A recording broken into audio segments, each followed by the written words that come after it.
इसका नाम राजू राय है। इसको बुद्धि का समस्या है और इसको चलने का भी समस्या है।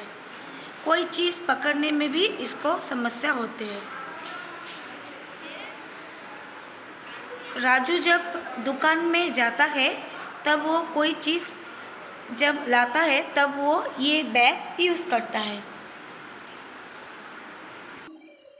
ये बैग लेके जब राजू रास्ते में से आता है तब उसका बैग ऐसे करके उसका जो बैग का जो हैंडल है वो ऐसे करके खोल जाता है। तो राजू को पकड़ने में भी प्रॉब्लम होता है और ज़्यादातर सामान गिर जाता है। इस समस्या के लिए हम लोग एक वेल्क्रो लिए और वेल्क्रो को ऐसे करके सिला दिए और वेल्क्रो को बैग का जो दो हैंडल है उस दोनों में से ये वेल्क्रो लगा दिए।